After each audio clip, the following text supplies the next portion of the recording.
3 और no one ना, तो चलो ठीक है, इनसे शुरुआत कर लेते हैं। हाँ मोहित भैया, what exactly the forex is? Forex is simple language में सर इंटरनेशनल मार्केट आप कह सकते हैं, ठीक है, जिसमें हम करेंसी पेयर्स ट्रेड करते हैं, इंटरनेशनल स्टॉक्स ट्रेड करते हैं। ठीक इट है, is kind of a CFD. ठीक है। चलो सीएफडी का नाम आया, अब नई चीज आई है CFD, that is called contract for difference. आप लोगों को मैंने जब डेरिवेटिव चालू किया था, डेरिवेटिव में मैंने आपको 4 कॉन्ट्रैक्ट बोले थे, future, option, forward and swap. उसमें एक और लिखाया था, याद करो, सीएफडी। क्लियर है? मैंने बोला था कि CFD is a illegal type of contract. Clear है? It is a illegal type of contract, but इसके लिए कोई सजा नहीं है कि आप अगर ट्रेड करोगे तो आपको सजा हो जाएगी। क्लियर है? इसलिए इसको डब्बा ट्रेडिंग के कैटेगरी में रखा गया है। सीएफडी इज कॉल्ड डब्बा। अब डब्बा क्या है? ये चालू यहीं से होगा भैया फॉरेक्स, क्योंकि फॉरेक्स इज काइंड ऑफ डब्बा ट्रेडिंग। डब्बा ब्रोकर, बहुत सारे आजकल डब्बा ट्रेडिंग प्लेटफॉर्म्स बन गए हैं। तो डब्बा है क्या? What exactly the word is डब्बा?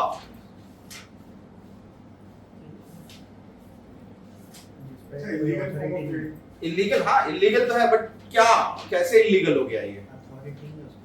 अथॉरिटी नहीं है उसके ऊपर, दैट मींस, और क्लैरिफाई करो भैया। खुद के रूल्स हैं। इंडियन मार्केट को डब्बा बोल सकते हैं क्या अपन? क्यों नहीं बोल सकते? रूल्स रेगुलेशन है, ठीक है, और टैक्सेस लग जाते हैं, ठीक है, और सर इसका प्रॉपर एक्सचेंज बोर्ड है, ठीक है, और आओ फाइनल चीज पे आओ ना। अब एक्सचेंज बोर्ड है, और आओ करीब हो। सर एक बॉडी है सर, सेबी जो अब आया ये लाइन पे। देयर इज अ सेबी, है ना, security exchange board of India. ये है जो पूरे इंटायर मार्केट को चलाती है। क्लियर है? अब सिंपल सा फंडा समझो, 2 टाइप के मार्केट होते हैं। एक होता है मार्केट डिसेंट्रलाइज, एक मार्केट होता है सेंट्रलाइज। क्लियर है? हम कहां काम कर रहे हैं? आपके एनएससी, आपके बीएससी, आपके एमसीएक्स, आपके एनसीडीईएक्स, आपके फॉरेक्स, इंडिया में भी फॉरेक्स है ना।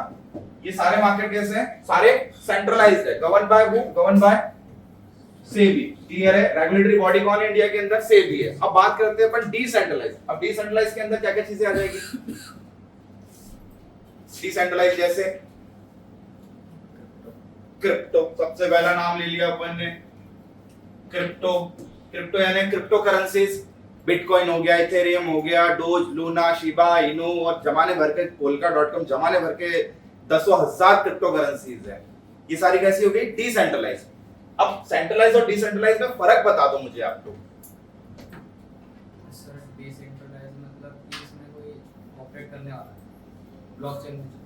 ठीक है, डिसेंट्रलाइज में कोई ऑपरेट करने वाला नहीं है। नहीं, ये थोड़ा सा गलत है। ट्रैक नहीं होता है, ठीक है, ये भी कुछ आसपास नहीं है आंसर, थोड़ा सा रिस्क। ठीक है, रिस्क तो दोनों में ही है, उतार चढ़ाव हो रहा है तो रिस्क तो दोनों जगह है। सर मेन तो वही है ना सर, कोई बॉडी नहीं है उसको रूल्स रेगुलेट करने वाली सर। नहीं, फिर भी लेकिन है तो, मार्केट तो चल रहा है ना। बिटकॉइन कौन सा बंद हो गया? डोनाल्ड ट्रम्प ने बोला क्या? Have bitcoins and hold it. ये उसके स्टेटमेंट है, if you have the bitcoins hold it. क्यों होल्ड करना चाह रहा है वो? उस डिसेंट्रलाइज को कहां लाना चाह रहा है? सेंट्रलाइज में। भाई ज्यादातर चीजें पहले कैसी बनी होती है? इलीगल होती है, तो धीरे से क्या हो जाती है? लीगल हो जाती है। क्यों हो जाती है? क्योंकि पब्लिक इंटरेस्ट आ जाता है, और जहां पब्लिक इंटरेस्ट आता है वहां पे कौन आ जाएगा? वहां पे कोई रेगुलेटरी बॉडी आ जाएगी। इंडिया की होगी तो इंडिया की आ जाएगी, और अगर यूएस की होगी तो एसईसी आ जाएगा। ठीक है? अब डिसेंट्रलाइज का मतलब ये है कि कोई भी ब्रोकर आपको एक जैसे रेट नहीं देगा। क्लियर है? अगर क्रिप्टो करेंसी है, जैसे बीटीसी हो गया, बीटीसी यूएसडी का पेयर हो गया। अब इसकी मैं बात करूंगा तो डिसेंट्रलाइज का मतलब ये है कि हर ब्रोकर अपने अपने अलग रेट्स देता है। कितने ब्रोकर्स हैं? अरे तमाम ब्रोकर्स है ना, बहुत सारे ब्रोकर्स है, हजारों ब्रोकर है। अब हजारों ब्रोकर के रेट अलग अलग है। बिटकॉइन का एक फाइनल रेट कहीं भी नहीं चल रहा। जैसे होता है ना कि भैया सेबी ने बोला कि यार एनएससी के अंदर ये स्टेट बैंक ऑफ इंडिया का जो है 890 रुपए का शेयर भाव है, तो 890 रुपए का सेबी में क्लियर हो गया कि ये है। एनएससी के अंदर थोड़ा बहुत फ्लक्चुएशन है, क्लियर है, बट ऐसा तो नहीं है कि आपका ब्रोकर जो है एंजल ब्रोकिंग आप लोगों को 890 का भाव दे रहा है और जीरोधा आपको 880 का भाव दे रहा है, ऐसा कभी हुआ क्या? ऐसा नहीं होता है ना। रिफ्लेक्शन उसका फर्क आता है कि भैया रेट कितनी जल्दी फैच हो रहा है, ठीक है, उसका डिफरेंस आता है। बाकी अगर मैं बात करूं डिसेंट्रलाइज की, तो यहां पे बाइनेंस, ठीक है, आपके FXT, ठीक है, उसके बाद में कॉइन, DCX, कॉइनबेस, ऐसे बहुत सारे ब्रोकर या एक्सचेंज है जिनके पास में बिटकॉइन का रेट अलग अलग आता है। देखा होगा आप लोग जब सर्च करते हो तो बिटकॉइन में बहुत सारे ब्रोकर्स आ जाते हैं। वो क्यों आते हैं? Because they are providing their own rates. अब they are providing their own rates on the basis of what? On the basis of CFDs, क्योंकि बिटकॉइन ना लीगल है इंडिया में, ना बिटकॉइन कहीं और लीगल है। क्लियर है? वैसे ही बहुत सारे ऐसे करेंसी पेयर्स हैं जो कहां चलते हैं, जो सेंट्रलाइज में तो चल ही रहे हैं, साथ में कहां चल रहे हैं? डिसेंट्रलाइज में भी चल रहे हैं। अब ये डिसेंट्रलाइज को हम लोग प्योरली डब्बा ट्रेडिंग बोल देते हैं। अगर आपको इंडिया में बैठ के अगर अमेरिका का शेयर खरीदना है तो एक और तरीका है, दैट इज कॉल्ड डब्बा ट्रेडिंग। अब डब्बा ट्रेडिंग के अंदर जितने भी डिसेंट्रलाइज ब्रोकर्स हैं, ये क्या करते हैं? रेट्स फैच कर रहे हैं। कहां से फैच कर रहे हैं? एक कॉमन सॉफ्टवेयर बना दिया गया, that is called MT5, MetaTrader 5 करके एक सॉफ्टवेयर बना दिया गया। अब यहाँ पे सारे जितने भी रेट्स हैं वो एक जगह क्लबिंग होते हैं, लेकिन इस क्लबिंग रेट के भी एक रेट्स नहीं मिलेंगे आपको। अगर MT5 से आपने अगर कोई और दूसरा ब्रोकर जोड़ा तो वो रेट कुछ और देगा। MT5 से आपने अगर कोई दूसरा ब्रोकर जोड़ा, जैसे ऑक्टा फॉरेक्स हो गया, XM ग्लोबल हो गया, या फिर आपका XNS हो गया, है ना, नाम सुने होंगे ना आप लोगों ने। इन सबके रेट्स अलग अलग हैं, चाहे भले ही वो बिटकॉइन ही ट्रेड क्यों ना कर रहे हो। इससे मतलब ये है कि हम अगर कोई चीज ट्रेड कर रहे हैं तो हमें एक जैसे रेट्स नहीं मिलेंगे, और जब एक जैसे रेट्स नहीं मिलेंगे तो एक जैसे डिमांड एंड सप्लाई भी नहीं मिलेगी। यानी आप लोगों के सौदे कहीं लगेंगे, सौदे कटेंगे कहीं, ट्रांजैक्शन कॉस्ट कुछ और लगेगी, ठीक है। इससे आप लोगों का रिस्क क्या होता है कि जब आप विड्रॉ करने जाओगे पैसा, तो विड्रॉल भी अलग अलग रेट पे होगा। समझ रहे हो आप चीजों को? यानी सिंपल सा उसूल है, ये प्योरली डब्बा ट्रेडिंग है, और डब्बा ट्रेडिंग होते हैं प्योरली रिस्की असेट्स या रिस्की इंस्ट्रूमेंट्स, क्योंकि ब्रोकर का कोई भरोसा नहीं है कि वो आपका पैसा देगा कि नहीं देगा। क्यों? क्योंकि decentralized brokers are not affiliated with SEBI या security exchange board of India, या फिर कोई सा भी कमीशन ले लो, उसमें नहीं है। एक ब्रोकर 4 जगह रजिस्टर्ड है। आप लोगों ने ऑक्टा में अगर अकाउंट खोला है, फॉरेक्स में अकाउंट खोला है, तो 4 जगह रजिस्टर्ड है। अगर इंडिया में उसको बैन कर दिया तो 3 जगह वो चल रहा है। इंडिया के सारे अकाउंट कैसे हो जाएंगे? फ्रीज। पैसा निकाल पाओगे? नहीं निकाल पाओगे। अगर आपने कोई ब्रोकर चूज कर लिया दुबई का, है ना, तो दुबई की जगह 10 जगह और लिस्टेड है। आपने बोला कि भैया दुबई लगता है मुझे सेफ, लेकिन अगर दुबई वाला ही बंद हो गया तो जितने भी अकाउंट होंगे दुबई में क्या हो जाएंगे? वो सारे फ्रीज हो जाएंगे। इसको डिसेंट्रलाइज बोला गया। यानी एक आदमी एक जगह लाइसेंस लेकर काम नहीं कर रहा है, एक आदमी 10 जगह लाइसेंस लेकर काम कर रहा है। एक जगह दुकान बंद तो 3 जगह या 9 जगह उसकी दुकान चल रही है। That is called decentralise. Clear है? पहले तो फंडा क्लियर कर लो कि हम जो चीज करने जा रहे हैं वो एक तो इलीगल है, ठीक है, अकॉर्डिंग टू इंडियन गवर्नमेंट। अब जब इलीगल है तो हमको करना चाहिए या नहीं करना चाहिए? सी भाई, इलीगल चीज है, करना चाहिए या नहीं करना चाहिए? कायदे से तो नहीं करना चाहिए अपने को, बट बहुत सारे लोग क्यों करते हैं इसको? वाई? क्या मिलता है? प्रॉफिट ज्यादा मिलता है। प्रॉफिट ज्यादा नहीं मिलता, मोमेंटम इज फास्ट, ठीक है।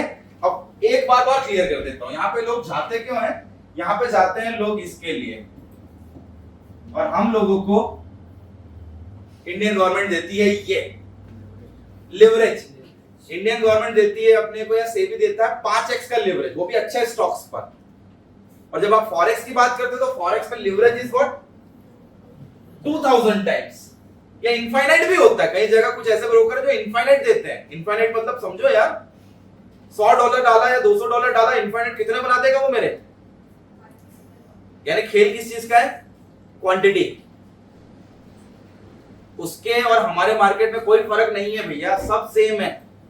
बस लोग यहां पर अट्रैक्ट इसलिए होते हैं बिकॉज ऑफ उनका काम 10,000 की जगह 100 रुपए में हो रहा है। अब 10,000 का काम अगर 100 रुपए में होगा तो आप 100 रुपए लगाना ज्यादा पसंद करोगे बजाय 10,000 के। और जहां 100 रुपए लगाए वहां हल्का सा एक पैसे का भी अगर मोमेंटम आया ऊपर और नीचे, तो आपका 100 रुपए जीरो हो जाएगा, या तो 100 से बढ़कर वो सीधा 500, 1000 या सीधा 10,000 हो जाएगा। क्लियर है फंडा?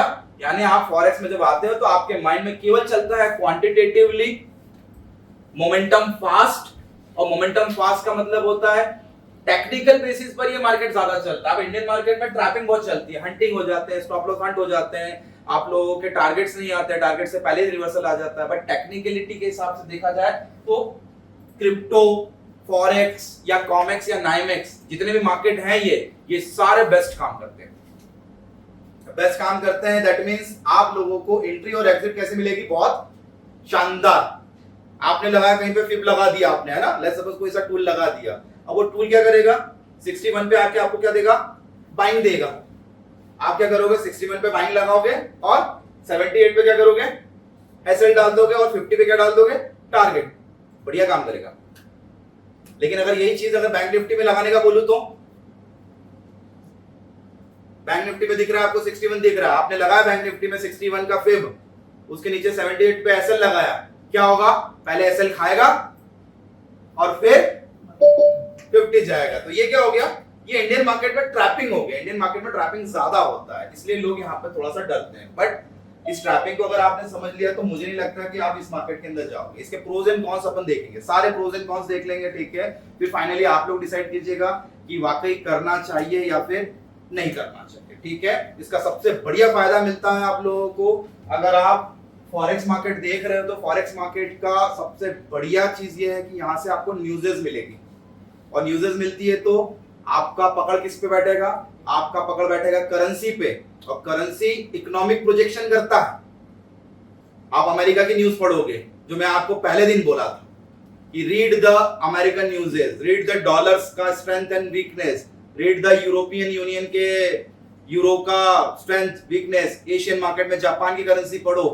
पढ़ी आपने आज तक? नहीं पढ़ी, लेकिन आप फॉरेक्स में तो पढ़ना पड़ेगा ना, तो वहां से आपको फायदा मिलेगा इंडियन मार्केट की तरफ, ठीक है। चलो वन बाय वन चालू करता हूं।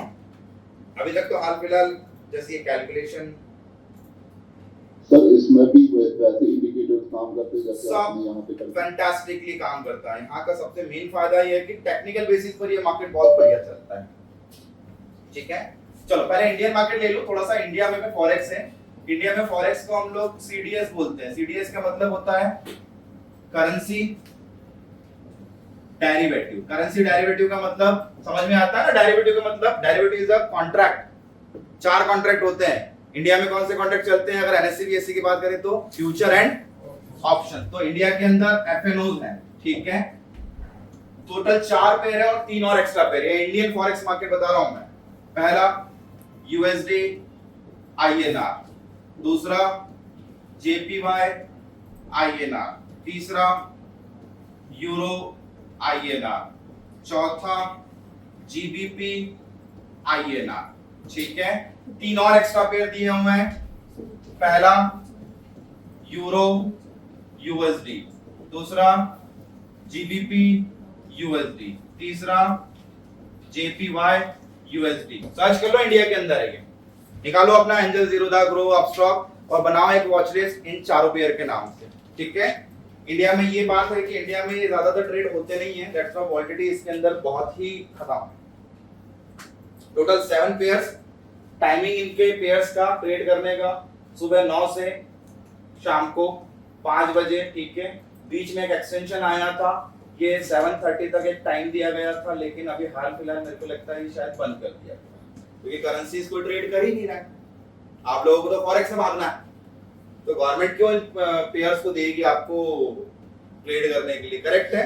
तो इंडियन गवर्नमेंट अगर ये पेयर्स आपको दे दे तो आप फॉरेक्स में जाओगे ही नहीं। ये इंडियन गवर्नमेंट को मैं अपील करूंगा कि इन सारे पेयर्स को चालू करें और इंडियन फॉरेक्स को थोड़ा सा बूस्ट अप करें, ताकि आप लोग जो यूथ हैं जो डब्बा ट्रेडिंग के लिए जाते हो वो कहाँ रह जाए? वो इंडिया में रह जाए। और इसके ऊपर लेवरेज इनको 5 गुना से ज्यादा बढ़ाकर इनको 100 दे देना चाहिए, ठीक है ना। 5 से अच्छा 100। तो आप लोग शायद, मुझे लगता है कि फॉरेक्स बंद कर दो, ठीक है। प्रोज एंड कॉन्स हैं, बट ठीक है, आगे अपन इसको कंटिन्यू करें। चलो ऐड कर लो और मुझे बताओ कितना पैसा लग रहा है इसको खरीदने और बेचने के अंदर, सारे के सारे पेयर्स एक बार। USD INR, JPY INR, Euro INR, GBP INR, Euro USD, GBP USD, JPY USD. 1,1800 कितना? 1800 रुपए। ठीक है, चलो JPY INR में थोड़ा सा ज्यादा लग जाएगा। यूरो INR थोड़ा सा ज्यादा लगेगा। यूरो USD हो सकता है 2500 या 3000 के आसपास तक लग जाए।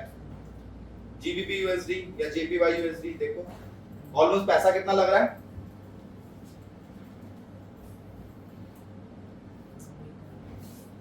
वही 1800-2500 के आसपास लग रहा है। अरे तो निकल नहीं रहा है, इसमें ग्रो में ग्रो में नहीं है क्या? नहीं सर, नहीं। ग्रो में नहीं है सर। आपको सर वॉल्यूम तो कुछ नहीं है हाँ वॉल्यूम सर नहीं है ना, ना बाइंग में ना सेलिंग में सर, वो डेट तो देखते हैं ना अपन उसमें। कर ही नहीं रहे ना ट्रेड सर। इंडियन गवर्नमेंट ने इसको प्रमोट करने के बजाय फॉरेक्स पे बैन लगा दिया। प्रमोट करना चाहिए था इसको, बैन लगाने से अच्छा प्रमोट करें हम अपने प्रोडक्ट को। हाँ जी, फ्यूचर है ना, एफएनओ है ना। एफएनओ के अंदर क्या क्या होता है? एक्सपायरी होगी, कॉन्ट्रैक्ट होगा, लॉट साइज होगा, मार्जिन होगा, कैरी फॉरवर्ड होगा, रोल ओवर होगा, ओआई होगा, वॉल्यूम होगा। सर JPY USD नहीं आ रहा। जेपीवाई USD यूएसडी नहीं आ रहा है। ठीक है चलो, बाकी किसी को मिला क्या जेपीवाई यूएसडी? बाकी हाँ सब सर USDT मिला है। ये नहीं मिल रहा है? हाँ सर, ये नहीं। ठीक है, बाकी सब मिल गए। बाकी सारे मिल गए ना। किसमें डेप्थ है, किसी में डेप्थ है? देखो डेप्थ किस किस के अंदर है, बाइंग सेलिंग किधर हो रही है? सर सर वो USD JPY करके यूएसडी जेपी। सर JBP अच्छा अरे यार सॉरी यार, सॉरी इसको यूएसडी जेपीवाई मैंने उल्टा लिख दिया, सॉरी। 4,200 रुपये लगा है। अब मिल जाएंगे 4200 रुपए। डेप्थ है, डेप्थ देखो यूएसडी जेपीवाई सर्च करो, सर है क्या? डेप्थ है ना। लोग बाय सेल कर रहे हैं। हाँ sir. That's it. Bye cell कर रहे हैं यानी लोग हैं, यानी इंडिया में भी चल रहा है। जिसके अंदर डेप्थ नहीं है उसके अंदर ट्रेडिंग नहीं चल रही होगी। क्लियर है? डेप्थ देख लो, किस किस में डेप्थ है तो अपन मार्क कर लेते हैं। JPY में है सर। यूएसडी जेपीवाई में डेप्थ है एक पेयर, ये सर GBP INR पे नहीं है। जीबीपी आईएनआर में भी नहीं है। ठीक है, सर यूरो INR में भी नहीं है। यूरो आईएनआर में भी नहीं है। ठीक है, ये सर स्टॉक है क्या? नहीं these are the currency pairs. USD INR में नहीं। यूएसडी आईएनआर में भी डेप्थ नहीं मिल रहा है। और बाकी सब में। बाकी सब में है। कितनी कितनी डेप्थ है? Sir JPY sir JPY INR में भी नहीं है। जेपीवाई आईएनआर में भी नहीं है। नहीं है। ठीक है, मतलब ये मेन चार पेयर में नहीं दिख रही है। यूएसडी जेपीवाई में है, यूएसडी जेपीवाई में है। यस सर है। ठीक है, जीबीपी यूएसडी है सर। ठीक है, और यूरो यूएसडी है सर। है ना। ठीक है, मतलब ये तीन पेयर के अंदर अभी काम चल रहा है। बाकी ये चार पेयर के अंदर काम शायद नहीं चल रहा है, स्ट्रेंथ नहीं है। अब एक काम करो, आगे का कॉन्ट्रैक्ट देखो। आप जो कॉन्ट्रैक्ट सिलेक्ट कर रहे हो वहां पे आगे का कॉन्ट्रैक्ट फॉरवर्ड करो, देखो उसमें देखो जरा है कि नहीं है डेप्थ। एक्सपायरीज है। फ्यूचर एंड ऑप्शन सेम होता है ना, चाहे वो इक्विटी में हो, इंडेक्स में हो, कमोडिटी में हो या फिर करेंसी में हो, सब में कॉमन चीज होती है। कॉन्ट्रैक्ट बढ़ा कर देख लो आगे का।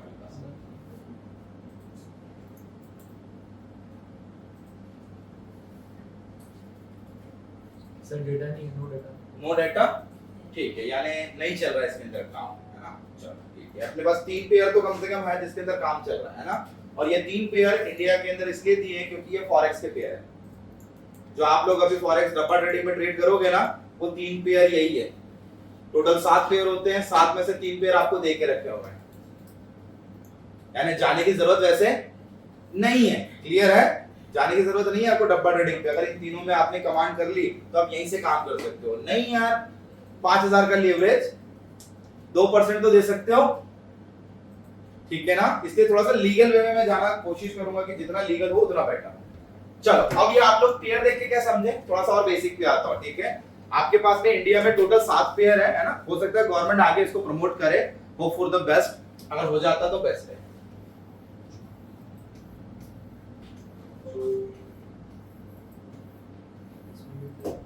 चलो एक पेयर उठा रहा हूं मैं यूएसडी आईएनआर, ऐसे बहुत सारे पेयर्स मिलेंगे आप लोगों को। इस पेयर को देख के आपको क्या समझ में आएगा, क्या खरीद रहे हैं, क्या बेच रहे हैं, क्या बढ़ेगा तो प्रॉफिट होगा, क्या घटेगा तो लॉस होगा। खरीद क्या रहे हैं यूएसडी, क्या देकर आईएनआर यूएसडी, यानी $1 खरीद रहे हैं बाय पेइंग हाउ मच, जो भी रेट चल रहा है ना, मुझे एक्जेक्टली याद नहीं है, ठीक है। 84.3500 रुपीस देकर वी आर बाइंग $1, ठीक है।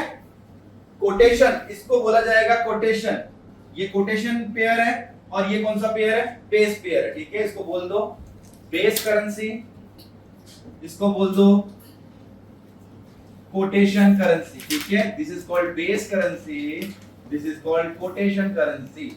हमेशा बेस खरीदा जाता है बाय पेइंग कोटेशन, क्लियर है। और पूरे वर्ल्ड में चले जाओगे तो बेस की क्वांटिटी 1 ही होगी, क्लियर है, बेस की क्वांटिटी 1 ही होगी।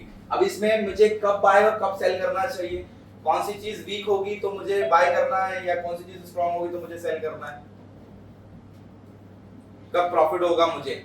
सर आईएनआर कम होगा तो जब बाय करेंगे, आईएनआर कम होगा तो बाय करेंगे, ठीक है। और अब बाय क्या कर रहे हो, सबसे पहले तो ये डिसाइड करो what you are buying. You are buying base, you are buying USD, United State का डॉलर बाय पेइंग इंडियन का रुपी, यानी $1 की कीमत क्या होना चाहिए, बढ़ना चाहिए 84 से 85,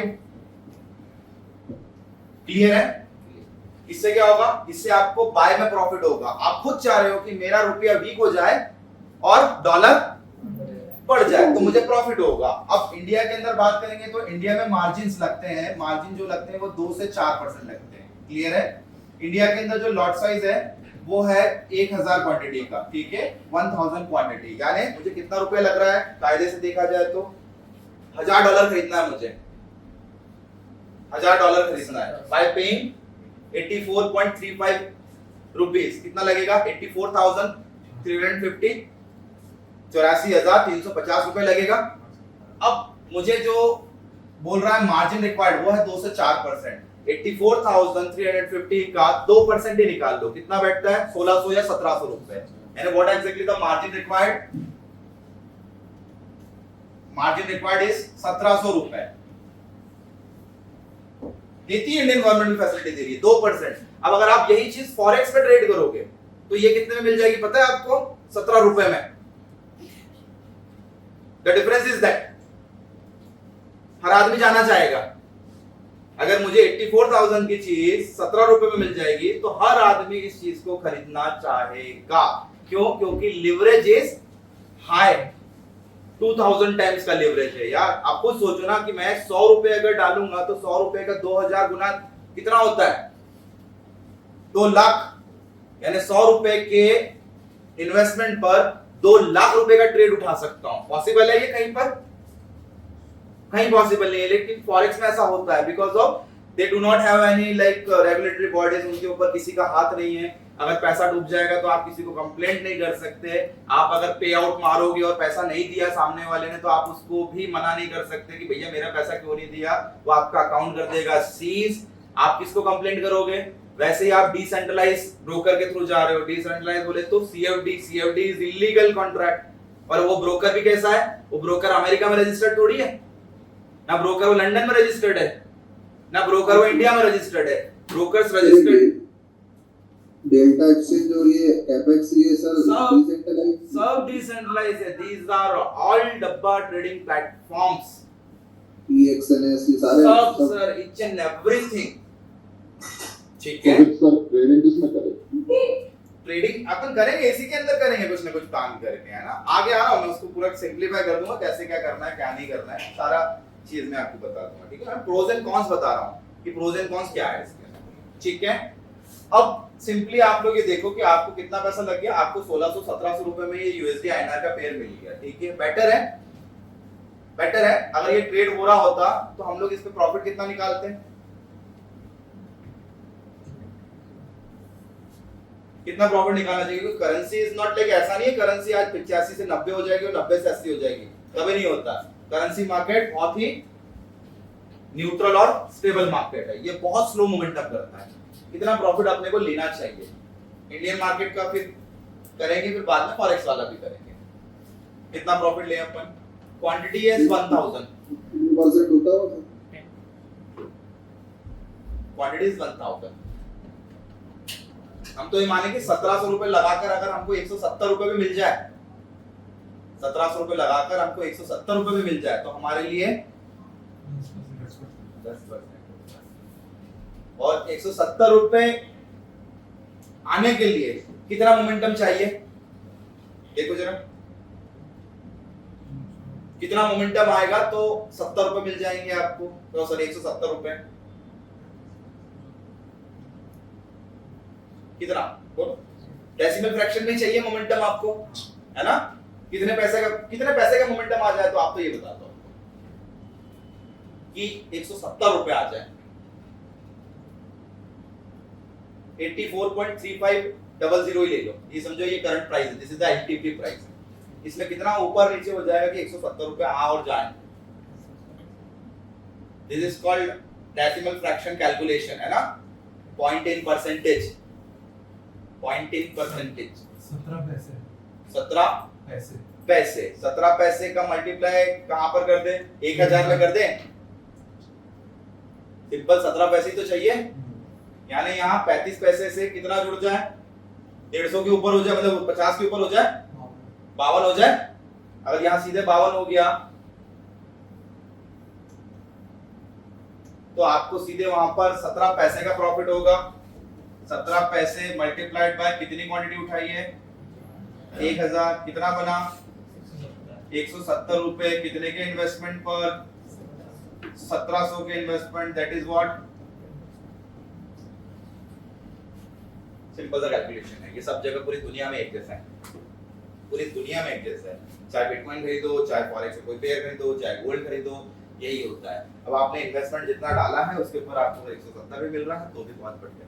अब 170 रुपए कमाने के लिए आप ये देखो ना कि आपका पैसा इंडिया में 1700 लग रहा है, और अगर इंटरनेशनल मार्केट में जाओगे तो आप 17 रुपए के इन्वेस्टमेंट पर 170 कमा लोगे, है ना? सारी कंडीशन लेके चल रहा हूं, 17 रुपए के इन्वेस्टमेंट पर 170 कमा लोगे, अपना ट्रेड सही बैठा तो। और अगर ट्रेड गलत बैठ गया, अपने ये 17 पैसे ऊपर जाने के बजाय 17 पैसे नीचे आ गए, तो अपना 17 रुपए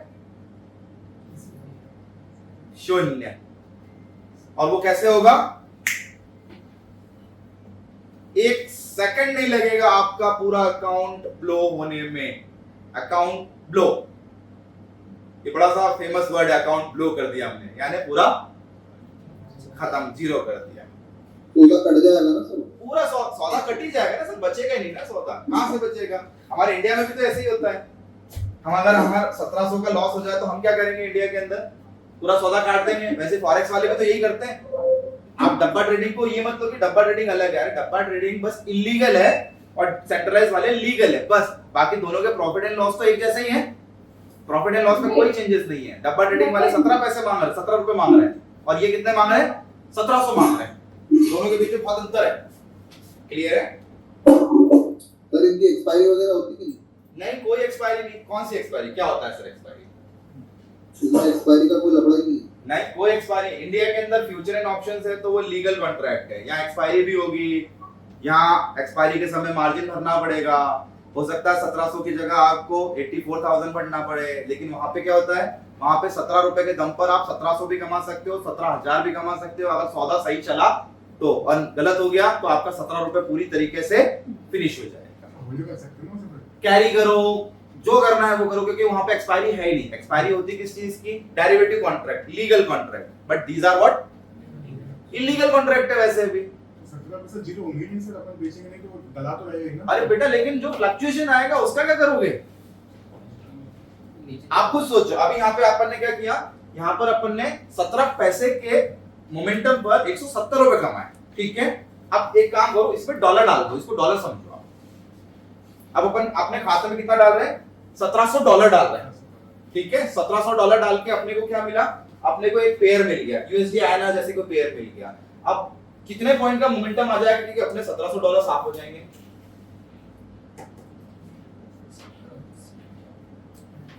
कितना अभी 17 पैसे पे अपन ने 170 गायब कर दिए।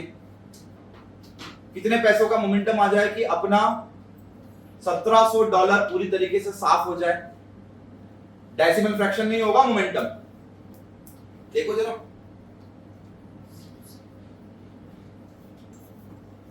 कितने चाहिए जोड़ लो ना।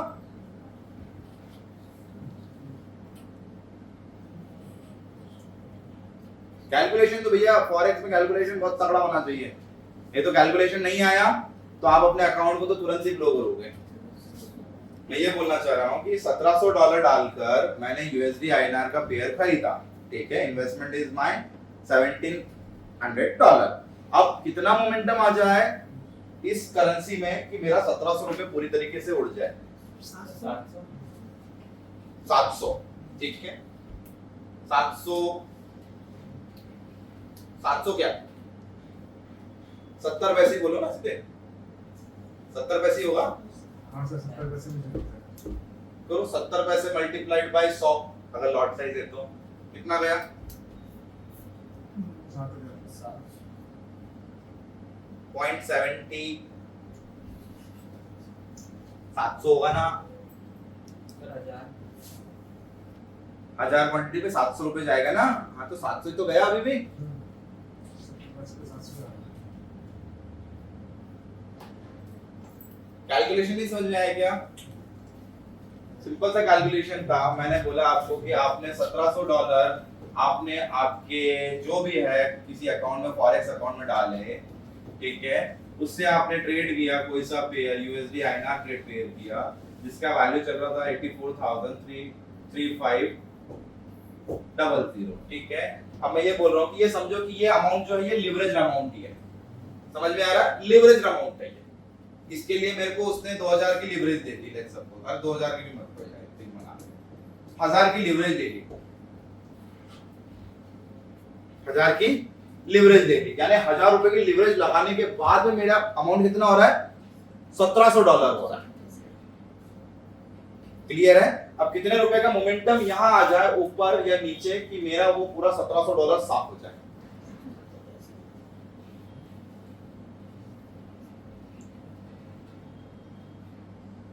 तो ऊपर जाएगा तो साफ तो होना नहीं है, नीचे आएगा तभी साफ होगा। नीचे आ जाए तो कितना साफ हो जाएगा? बाय तो पोजीशन डेसिमल में ही होगा।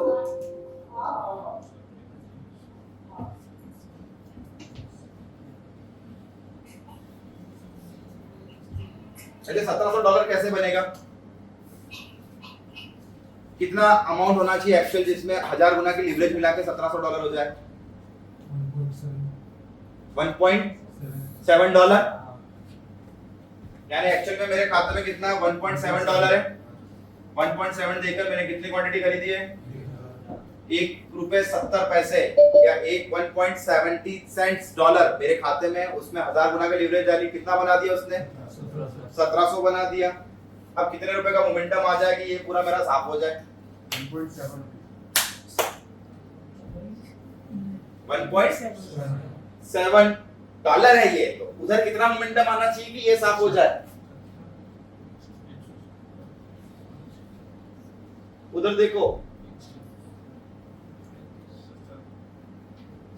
इधर आएगा ना मोमेंटम तो। चकरा गए माथे। बहुत बढ़िया, यही तो होता है। -700 -700 ठीक है।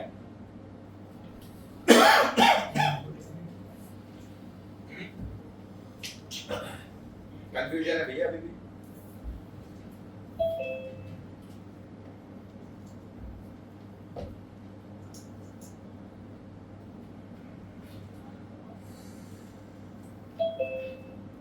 बोलो, बोलो, बोलो।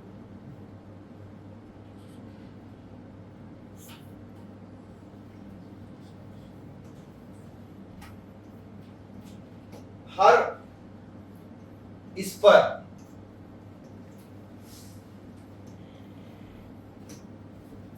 इतने का लॉस है, 0.0017।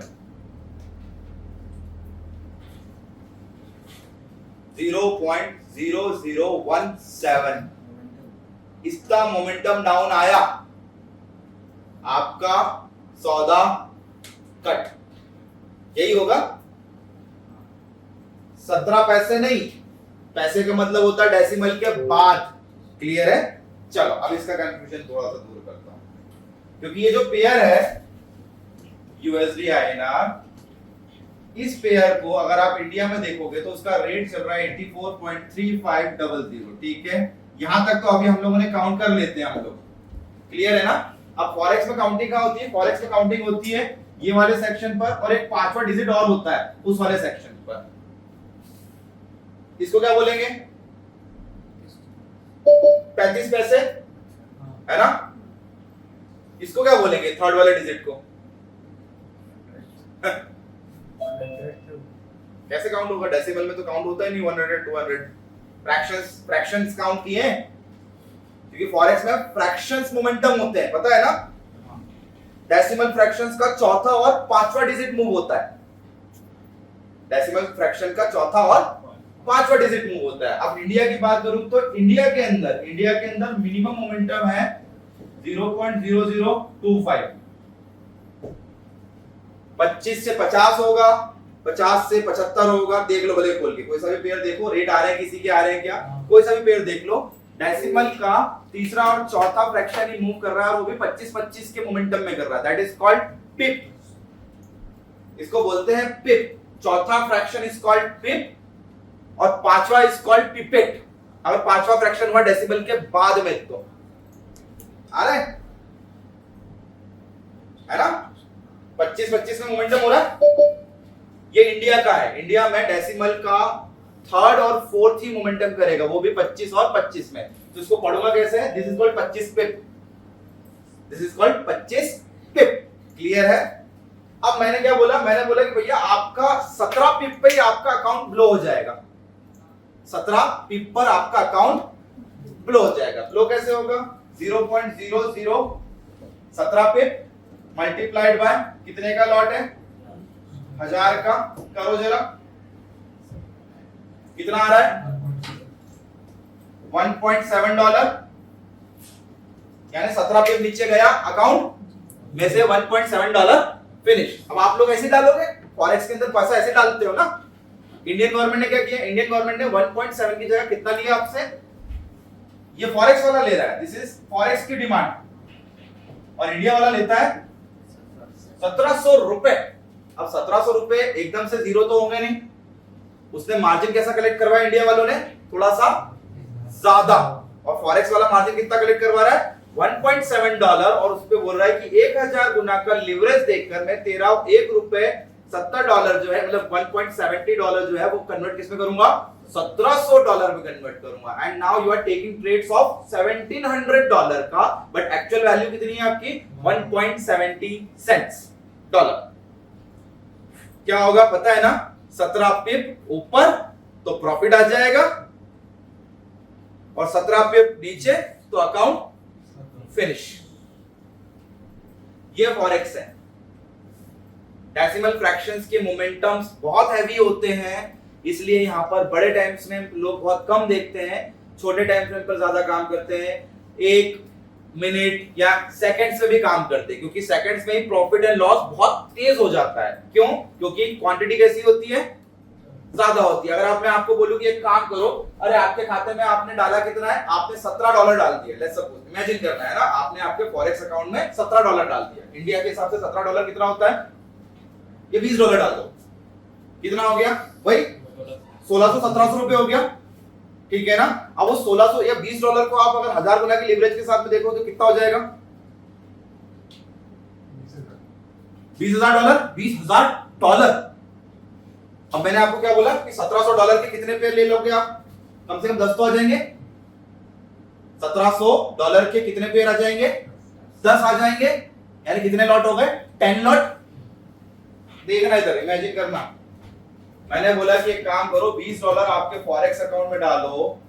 आपने $20 पे 1000 का लिवरेज मारा और आपने बना दिया $20,000। अब आपका जो एक पेयर है वो कितने का पड़ रहा है? यूएसडी आईएनआर का पेयर पड़ रहा है 1700 का। आप 1700 के कितने पेयर आ जाएंगे यहाँ पर? मोटा मोटा 10 लॉट आ गए। कितने कितने के 10 लॉट? 1000 के 10। कितनी हो गई क्वांटिटी? 10,000 क्वांटिटी हो गई। 10,000 क्वांटिटी। अब 10,000 क्वांटिटी पर $0.00117 या पिप का मोमेंटम आ जाएगा तो कितना कमा लोगे भैया?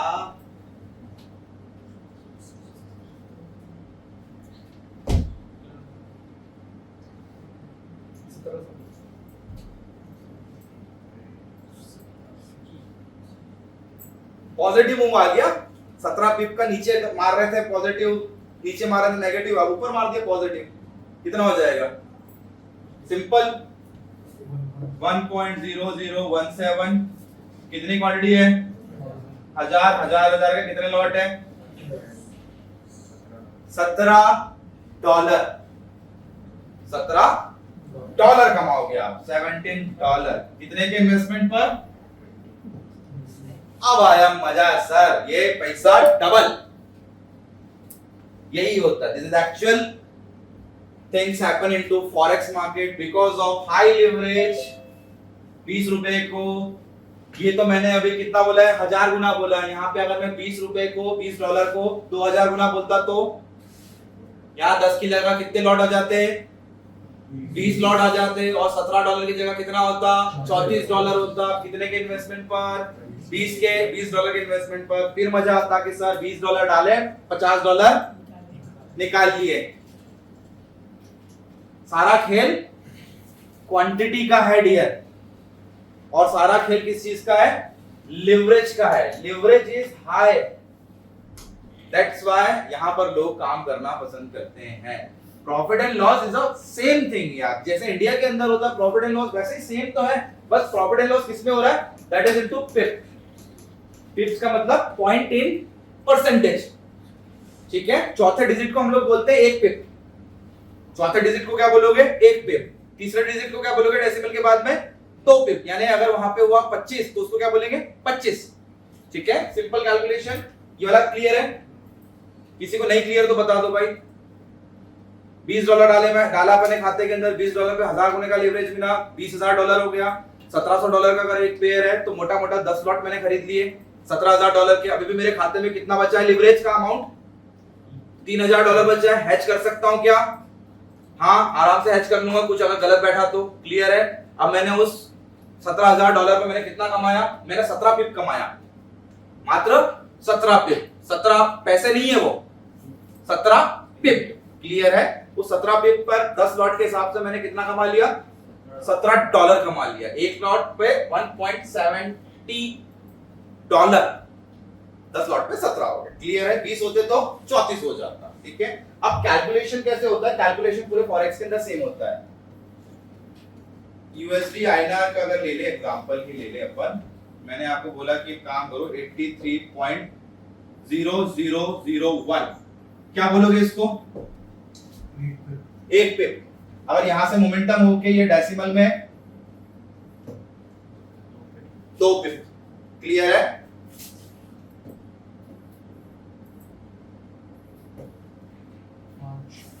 क्लियर है? अब इंडिया और फॉरेक्स के अंदर डिफरेंस बता देता हूं। इंडिया में minimum momentum, in India minimum momentum 0.0025, यानी कितने पिप का मोमेंटम आ रहा है? 25 पिप का minimum momentum Indian currency pairs के अंदर आता है। ये फिक्स्ड है, यानी 25 पिप मल्टीप्लाइड बाय 1000 यानी ₹2.5। What is the tick value? Tick value is ₹2.5। ₹2.5 का मतलब होता है मिनिमम प्रॉफिट और मिनिमम लॉस, यानी जो फ्लक्चुएशन होगा उसमें आपको ₹2.5 का प्रॉफिट कम से कम दिखेगा ही दिखेगा। और जब इंटरनेशनल की बात करते हैं और इंटरनेशनल फॉरेक्स की बात करते हैं तो यहाँ पे डेसिमल फ्रैक्शंस के इसमें चेंज आता है। पिपेट डेसिमल फ्रैक्शंस में भी चौथा digit is called pip and पांचवा इज कॉल्ड पिपेट, यानी उसका भी फ्रैक्शन। हम लोग बोलते हैं ना सेकंड्स, नैनो सेकंड्स, मिली सेकंड, तो ये क्या हो गया? सबसे आखिरी वाला डिजिट हो गया मिली सेकंड, फिर नैनो और फिर सेकंड, और फिर सेकंड से बनता है मिनट, तो वही वाली चीज हो गई। डेसिमल के आगे वाला उसमें मोमेंटम होता ही नहीं है, और उसमें मोमेंटम अगर लेना है तो स्विंग ट्रेड करना पड़ेगा। और अगर स्विंग ट्रेड किया यहां तो यहां क्या होगा? या तो अकाउंट रात में खाली हो जाएगा या तो रात में मालामाल हो जाएगा। $100 का $10,000 भी हो जाता है और $100 रात भर में साफ भी हो जाते हैं। क्यों? बिकॉज ऑफ फ्लक्चुएशन तो है, क्वांटिटी ज्यादा है। क्लियर है? तो ये हमेशा ध्यान रखना, आपको अब फॉरेक्स के अंदर 4 पिप और 5 पिप वाले ब्रोकर्स मिलेंगे। 4 पिप या फिर 5 पिप वाले नॉर्मली ब्रोकर्स मिलेंगे। 5 पिप वाला जो है वो पावर जैसा होता है, ऊपर होता है पावर, है ना। 4 पिप आपको प्रॉपर्ली मिलेंगे। कोई सा भी किसी के पास में है मेटाट्रेडर तो एक आध कोई पेयर खोल के देख लो। मैंने डाउनलोड करवाया था मेटाट्रेडर, ओपन, जब मैंने MCX पढ़ाया हुआ तो कराया होगा, है ना। MCX गोल्ड जब पढ़ा रहा था तो मैंने बोला था कि मेटाट्रेडर 5 डाउनलोड कर लेना मोबाइल एप्लीकेशन पर। Download it. आगे वो डेमो में कोई करेंसी पेयर देखो, यूरो यूएसडी देख लो। आप यूरो यूएसडी का मुझे एक्चुअल भाव बता दो। 1.04975 यूरो यूएसडी यानी एक यूरो के लिए मुझे कितना डॉलर देना पड़ रहा है? 04963 04968। ये ऐसा होगा, है ना। पांचवा जो पावर में होगा, पांचवा पावर में होगा वो। हाँ वो अलग अलग में आ रहा है, कोई इशू नहीं, उससे कोई दिक्कत नहीं। पांचवा पावर, पांचवा डिजिट इज कॉल्ड, यहाँ पे है 154.06, ठीक है, is raised to 780. ठीक है, वो चेंज हो रहा है। पांचवा इज पिपेट, चौथा फोर्थ इज कॉल्ड पिप। पिप का मतलब पॉइंट इन परसेंटेज, ठीक है। इंटरनेशनल मार्केट में पिपेट में चेंजेस हो रहे हैं, उस पिपेट के कारण चेंजेस काय में हो रहे हैं? पिप में हो रहे हैं। और पिप जैसे जैसे बढ़ता जा रहा है वैसे वैसे डेसिमल फ्रैक्शन के मेन वाले पे चेंजेस हो रहा है। यही फॉरेक्स मार्केट का कैलकुलेशन है। इंडिया में 25 pip is the minimum counting and international जाओगे तो 4th 5th और इवन ऐसे भी ब्रोकर आ गए जो 6 पिप तक भी चले गए, उसको भी पिपेट ही काउंट किया गया है। क्लियर है? छठा, यानी सोचो ना डेसिमल के बाद में 6 डिजिट में आपकी कैलकुलेशन हो रही है। How much is the volatility यार। हम तो यहाँ एक शेयर पर बोलते हैं कि 1 रुपए बढ़ जाए तो मजा आ जाता है, यहाँ डेसिमल फ्रैक्शन का वो चौथा और 5वां डिजिट पे खेल हो रहा है।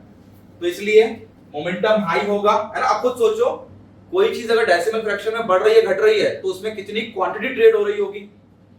इमेजिन, हम तो यहाँ किसी सड़े से शेयर पर अगर 2 रुपए या 2% भी बढ़ जाता तो हम खुश नहीं होते हैं, लेकिन यहाँ पर 10 पिप भी मिल गया ना तो मजे आ जाएंगे।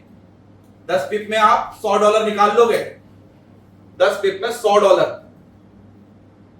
तो बेटा आप मोमेंटम वाली बात नहीं, मोमेंटम तो अब कम हो गया है, लिवरेज ज्यादा बढ़ गया है। और जब लिवरेज ज्यादा होता है तो उस चीज के अंदर वॉलेटिलिटी कैसी होगी। इमेजिन, पूरे इंडियन मार्केट के अंदर $4.5 ट्रिलियन बाजार का रोज का बाइंग सेलिंग है। मार्केट कैप बोल दो आप, पूरे मार्केट कैप, इंडिया का मार्केट कैप $4.5 ट्रिलियन है ना। और इस अकेले फॉरेक्स का अगर मैं बात करूंगा तो $10 ट्रिलियन रोज का, ऊपर नीचे $10 ट्रिलियन। ये डब्बा ट्रेडिंग है। अमेरिकन मार्केट का मार्केट कैप नहीं बात करा, अमेरिकन मार्केट का market capitalisation more than $30 trillion है, $30 ट्रिलियन। अब रोज जिसमें 10 ट्रिलियन खुलेगा, बंद होगा, तो वॉलिडिटी कैसी होगी। इमेजिन, डेसिमल फ्रैक्शन भी प्रॉफिट अच्छा खासा दे जाएगा। दिस इज फॉरेक्स मार्केट, ये है फॉरेक्स एरिया। अब आप देखो, आपको काम करना है, कैसे करना है। डेसिमल फ्रैक्शंस के प्रॉफिट लेना है। स्कैल्पिंग जो वर्ड आया था वो फॉरेक्स से ही आया है। ये स्कैल्पिंग, एसएमसीज, ये सारे फॉरेक्स के दिए हुए नाम हैं, क्योंकि फॉरेक्स में कोई लॉन्ग टर्म इन्वेस्टमेंट नहीं करता है। They took smaller profit on the basis of higher leverage, और आपके अकाउंट्स को सडनली बढ़ा देता है या फिर खत्म कर देता है। ठीक है, ये रहा भैया फॉरेक्स का डेफिनेशन। सर सबसे अच्छा ब्रोकर कौन है इसमें? करेंगे सर, करेंगे आगे सेशन, अपन लंबा चलेगा अपना ये continue, 1 by 1 step by step I brief कौन सा ब्रोकर की फैसिलिटीज क्या हैं, कैसे काम करना है, बाइंग सेलिंग कैसे लगाना है, कैसे एसएमसी का फायदा लेना, each and everything will revise sir, don't worry. आज तो अपन बस केवल जनरल इंट्रोडक्शन ले रहे थे कि ये चीजें हैं। फॉरेक्स होता ये है, फॉरेक्स में करेंसी ट्रेड हो रही है, फॉरेक्स में आपके कमोडिटी ट्रेड हो रही है, फॉरेक्स में इंडेक्सेस ट्रेड हो रहे हैं, फॉरेक्स में बॉन्ड ट्रेड हो रहे हैं, फॉरेक्स के अंदर इच एंड एवरीथिंग जो जो आप सोच नहीं सकते वो सारी चीजें ट्रेड हो रही है। और दिस इज डब्बा ट्रेडिंग, नथिंग एल्स। तो जो ये फॉरेक्स में होते हैं ना ट्रेड, हाँ जी, ये खाली अमेरिका के होते हैं किसी और कंट्री के? नहीं, दूसरी कंट्रीज के भी हैं। इलीगल चीज तो कहीं की भी बेच सकते हो आप या खरीद सकते हो, और लीगल चीज खरीदना हो तो कहाँ जाना पड़ेगा? अगर अमेरिका का टेस्ला है तो टेस्ला अगर एक्चुअल में खरीदना है, आपको उसका ओरिजिनल बायर बनना है, आपके डीमेट अकाउंट में चाहिए या आपको ट्रेडिंग करना हो, तो टेस्ला के लिए आपको जाना कहाँ पड़ेगा? अमेरिका। और अमेरिका में जाने के लिए you should be the citizen of America, है ना। जैसे इंडिया में अगर मुझे स्टेट बैंक ऑफ इंडिया खरीदना है तो बाहर का आदमी खरीद सकता है क्या विदाउट गवर्नमेंट की परमिशन के? नहीं ना। तो वैसे ही हम भी उनके शेयर खरीद कैसे सकते हैं? उनकी गवर्नमेंट की परमिशन से। बट दैट डब्बा ट्रेडिंग इज व्हाट? किसी की कोई परमिशन की जरूरत नहीं है। यहाँ पे तो अमेरिका से रेट आए और उस रेट को हम लोगों ने क्या किया, एक सॉफ्टवेयर में डाला और उस सॉफ्टवेयर से बहुत सारे ब्रोकर अटैच किए और उस ब्रोकर से हम लोगों ने एक छोटा सा कॉन्ट्रैक्ट इलीगल वाला खरीद लिया। अब वो बढ़ रहा घट रहा क्यों? क्योंकि अमेरिका में बढ़ रहा घट रहा है, और अमेरिका में बढ़ेगा घटेगा तो क्या डब्बा ट्रेडिंग में भी नहीं बढ़ेगा, यहाँ पे भी सेम चलेगा ना। बस ये है कि ये बढ़ा तो ये थोड़ा सा धीरे बढ़ेगा, ये घटा तो ये थोड़ा सा धीरे घटेगा। क्लियर है? बट उल्टा यहाँ पर ये चलता है कि यहाँ रात को वॉलिटिलिटी आ जाती है, क्योंकि इसको ट्रेड करने वाले कौन है? पूरा वर्ल्ड। और एक्चुअल पेयर को ट्रेड कौन कर रहा है? केवल अमेरिका। और जब पूरा वर्ल्ड ट्रेड करता है तो वो क्या करता है? उसको वॉलेटाइल करता है, बस और कुछ नहीं। वो 10 ट्रिलियन वाली बात जो मैंने बोली वही है यहाँ पर। चलो, यहाँ तक किसी को कुछ डाउट है तो बता दो। फॉरेक्स दो टाइप के, Indian and international forex. Indian market के अंदर आप लोगों को लीगल कॉन्ट्रैक्ट्स मिलेंगे, जैसे कि आप लोगों को सेंट्रलाइज कॉन्ट्रैक्ट के अंदर एनएससी बीएससी के अंदर आपको करेंसी पेयर्स मिल जाएंगे। ठीक है, जो करेंसी पेयर्स हम लोगों ने आगे देखे, these are the Indian currency pairs. Total 7 है, बट इसमें वॉलिटिलिटी आपको नहीं मिलेगी क्योंकि धीरे धीरे इनको बंद किया जा रहा है। कुछ ये एक्सोटिक पेयर्स हैं, इनको आप ट्रेड कर सकते हो। मार्जिन बहुत कम लग रहा है कंपैरेटिवली, 1700 रुपए के आसपास तक। टाइमिंग इज 9 से 5।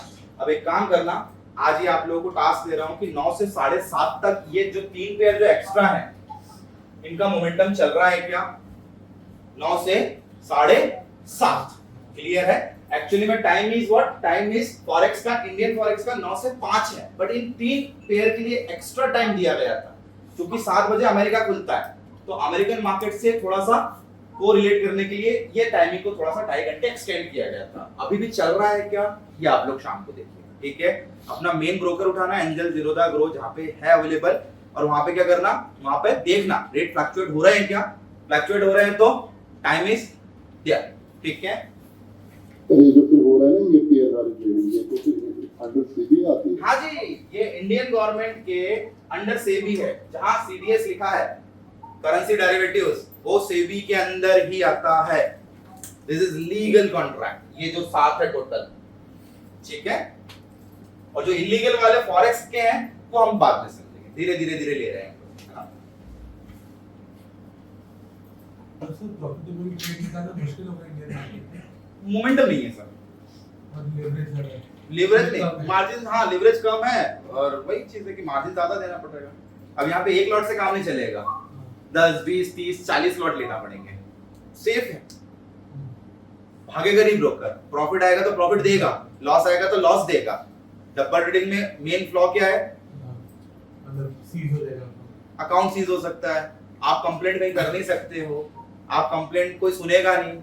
क्यों नहीं सुनेगा? बिकॉज गवर्नमेंट ऑफ इंडिया ने आरबीआई और सेबी को सख्त हिदायत दी है कि भैया कुछ ऐसे रिस्ट्रिक्टेड ब्रोकर्स के लिस्ट निकालो और लोगों को बोलो कि these are like some brokers जो हमारी तरफ से बैन है। और बैन होने का मतलब आप समझते हो, गवर्नमेंट ने अगर बैन कर दिया, आरबीआई ने बैन किया है तो गलत है ना, और फिर भी हम उस पर काम कर रहे हैं। तो मैं से पहला ट्रेड किया था अपना। हाँ जी, मैंने अपना ट्रेड किया था, पहला लाइव का ट्रेड वजीर एक्सप्रेस। वजीर एक्सप्रेस 18 पे शाम को ही बंद हो गया, तो रिपल मैंने लिया था 99,000 कंपनी मैंने लिया था, 51 का रेट था उस टाइम। हैक हो गया ना सर, वो हैक हो गया ना वजीरेक्स। अब अंडर सेबी तो चलता नहीं है वजीरेक्स, तो सेबी क्या करेगा? सेबी कुछ नहीं करेगा, आपको वजीरेक्स से लड़ना पड़ेगा। 213 रुपए चल रहा है वो रिपल। हाँ, आपको वजीरेक्स से लड़ना पड़ेगा सर, है ना? उसमें ना सेबी हेल्प करेगा, ना एनएससी पीएससी, ना आरबीआई और ना तो गवर्नमेंट। दैट वो अंडर नहीं आता सीबी के। नहीं, वो किसी के अंडर नहीं है। चलो यहाँ तक क्लियर है, वरना किसी को कुछ डाउट हो तो बता दो। ऑल गुड, ठीक है। अभी लंबा चलेगा सेशन ये, ठीक है, तो प्लीज अपसेंट नहीं होने का। हाँ जी, डेल्टा एक्सचेंज करेंगे सर, सब करेंगे। अभी तो ये वैसे ऐसे ट्रेलर था, ये तो पिक्चर अभी सर एक बाकी है। चार्ट भेजा मैंने कल का ही। सर क्या चाटा, पैसा कमाया हो तो इतना अच्छा मूव था बैंक निफ्टी में। क्या भेजा है आपने? ठीक है, क्रूड ऑयल फ्यूचर लिया है, बाय किया होगा।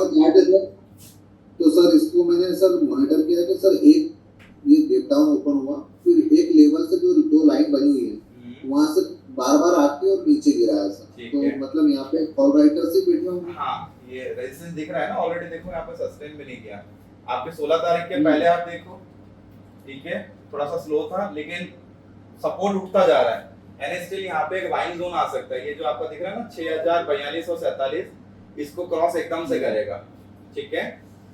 एमएससीडी लगा है, एमएससीडी इज पॉजिटिव, यहाँ पे मोमेंटम आ गया तो भाग जाएगा ऊपर की तरफ।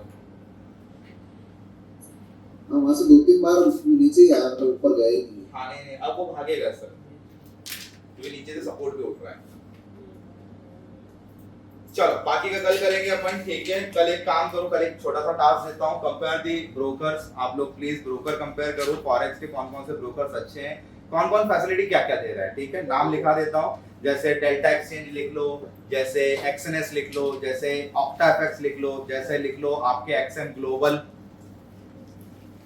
Delta, XNS, XN global, Octa या एफएक्सटी लिख लो, एफएक्स करके भी है।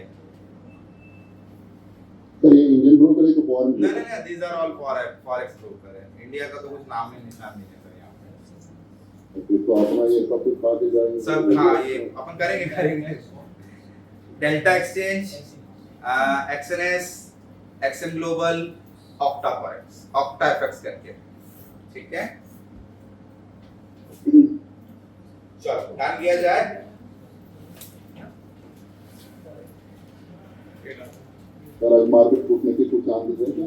मार्केट तो सर टूटने के कोई चांसेस ऐसे नहीं लग रहे हैं मुझे, जितना ठीक टूटा है, था वो अपने टूट गया। बैंक निफ्टी का अच्छा सा मूव था, 1 मिनट पे बढ़िया सा। अभी ऐसे जैसे चांस और कुछ ज्यादा है। इंटरनेशनल मार्केट में थोड़ी सी गिरावट है बस इसके कारण।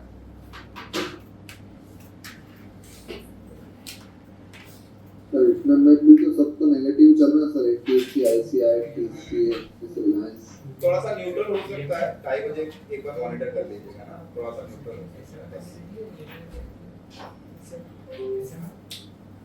चलो थैंक यू। Bye bye.